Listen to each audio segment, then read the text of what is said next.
আচ্ছা, তোমরা কি কেউ আমার মতো আছো যে রাস্তায় বেরোলে বা কোনো শপিং মলে গেলে সামনে মিরর দেখলে একটা সেলফি বলো বা একটা ভিডিও করতে খুব ইচ্ছে করে? আমার তো ভীষণ ইচ্ছে করে। আচ্ছা, তো ব্লগটা আমি সকাল থেকেই শুরু করছি। সেদিন ছিল স্যাটারডে, আর টানা 2 সপ্তাহ 3 সপ্তাহ ধরে আমাদের শিলিগুড়িতে কন্টিনিউ বৃষ্টি হচ্ছে। তো বৃষ্টি হলে আর কি করা যাবে, আমাদের ডিউটি তো যেতেই হবে, আমাদের কলেজে যেতে হবে। তো কলেজে যাওয়ার জন্য রেডি হয়ে গেছি অ্যান্ড বেরিয়েও গেছি। তো কলেজে যাওয়ার সময় বৃষ্টি পড়ছিল, বাট দুপুর যখন হয়ে গেল না, তখন দেখলাম বৃষ্টিটা আস্তে আস্তে কমতে শুরু করেছে এবং চড়া একটা রোদ্দুর বেরিয়েছে।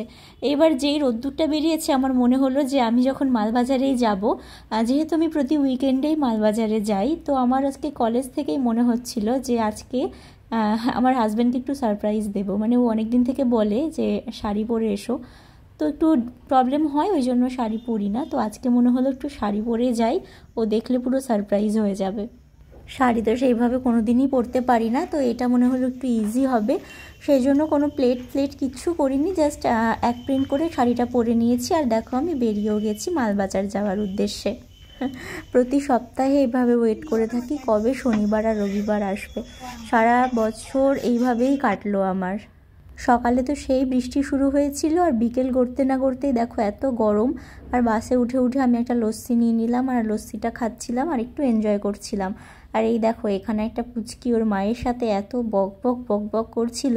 প্রথমত নেপালি ভাষা সেরকমভাবে এখনও বলতে পারি না, কিন্তু বুঝতে পারি, সে ওর মাকে বায়না করছিল। তো আমি এই যে জানালার ধারে বসে গেছি। আর সত্যি কথা বলতে শিলিগুড়ি থেকে মালবাজার যেতে তো প্রায় 3 ঘন্টা মতো লাগে, কিন্তু এই বাস স্ট্যান্ডে এসে একটা বাসও আমার পছন্দ হয় না, জানো? বাসগুলো এত নোংরা, কি বলবো। খুব কম আছে যে ভালো বাস পেয়েছি আমি মালবাজারে যাওয়ার জন্য।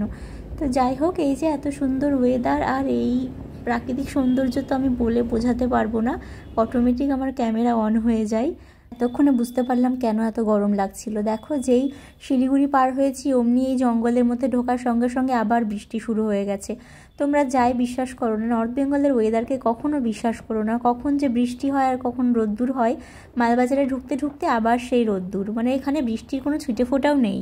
আমি শিলিগুড়ি থেকে মালবাজারে এলাম শাড়ি পরে। শাড়ি পরতে তো ভালো লাগে, বাট এতটা ডিস্টেন্স এত গরমের মধ্যে না শাড়ি পরে আসাটা খুব চাপের হয়ে যায়। তো আজকে আমার ইচ্ছে করছিল, যখন আমি কলেজে ছিলাম তখন ভাবছিলাম আমি আজকে শাড়ি পরেই যাব। তো অসুবিধা হয় না, 3 ঘন্টা জার্নি করে আসা, তার মধ্যে 3বার গাড়ি আমাকে চেঞ্জ করতে হয়, 2বার অটো 1বার বাস, তো একটু প্রবলেম হয়। তো চলো ঠিক আছে, বেশ ভালোই লাগছে।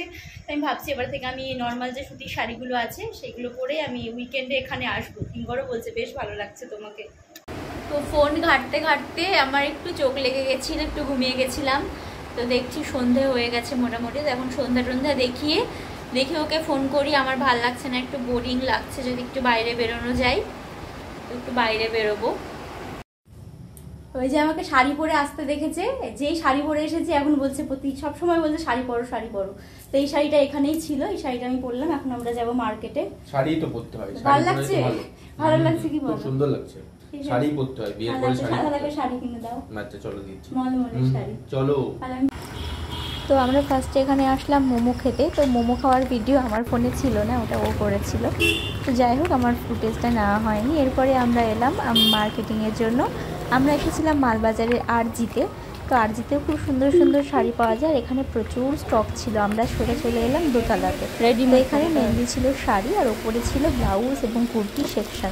তো ফার্স্টেই কিঙ্করের এই শাড়িটা ভীষণ পছন্দ হয়েছে, রেড কালারের শাড়িটা। তো ও বললো গায়ে ফেলে একবার দেখো। তো গায়ে ফেলে যখন দেখলাম খারাপ লাগছিল না, হোয়াইট আর রেডের একটা কম্বিনেশান ছিল, পিওর একটা মলমলের শাড়ি। আমাকে তো এই ইয়েলোটাও বেশি ভালো লাগছিল, আজকাল ইয়েলো বেশি ভালো লাগে, কিন্তু ও যেহেতু ওটা বলেছে ওই জন্য আমি ওটাই নিই। আর এখানে এগুলো ছিল সেমি পিওর সিল্ক, সেমি এগুলো কিন্তু নট পিওর। তো এগুলো আমার খুব ভালো লাগছিলো, সব কটা শাড়ি ভালো লাগছিলো। তো এখান থেকেও আমি একটা শাড়ি নিয়েছি।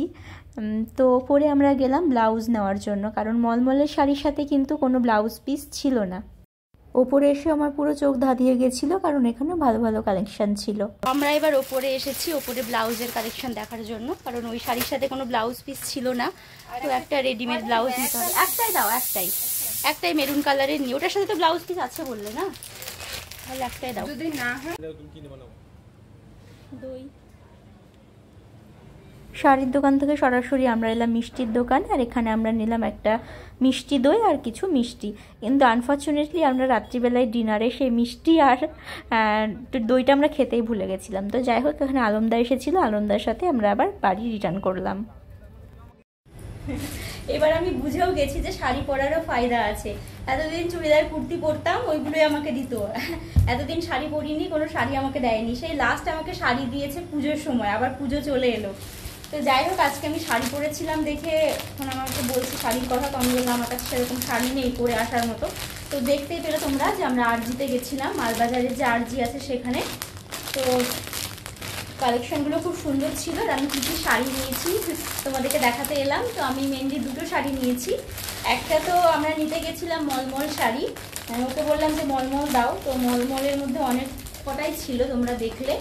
তার মধ্যে হচ্ছে আমি এই শাড়িটা নিয়েছি, খুব নরম, মাখনের মতো সফট, বাটার কি তাহা। এই হচ্ছে শাড়িটা, আই থিঙ্ক বোঝা যাচ্ছে। আমি যে শাড়িটা পরে আছি অনেকটা এরকম, একদম সফট। এই যে অবশ্যই জানিও। আর হ্যাঁ, এটার সাথে কিন্তু ব্লাউজ পিস নেই, সেই জন্য আমি মেরুন কালারের একটা ব্লাউজও নিতে গেছিলাম, কিন্তু সাইজে অ্যাভেলেবেল ছিল না। আর একটা হচ্ছে নিতে গেছিলাম একটা শাড়ি, তো এই শাড়িটাও ওর পছন্দ, ওটা আমাকে নিতে বলেছে।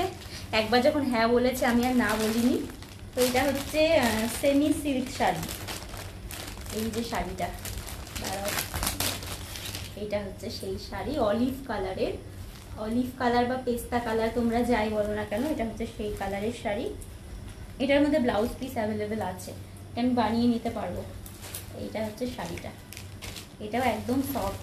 ফেসবুকে আমি তো শাড়ি বেশিরভাগই ফেসবুক পেজ থেকে নিই, তো তার থেকে দোকানেও আরও রিজনেবল প্রাইসে পাওয়া যাচ্ছে। আর হচ্ছে আরজিগড়ে না, আরজিগড় বলছি কেন আমি, আরজিতে হচ্ছে ফ্ল্যাট 20% অফ আছে।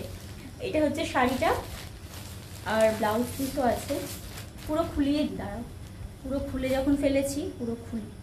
এটা হচ্ছে ব্লাউজ পিস, এইটা হচ্ছে ব্লাউজ পিস। আর হচ্ছে ওভারঅল শাড়িটা যাচ্ছে এটা।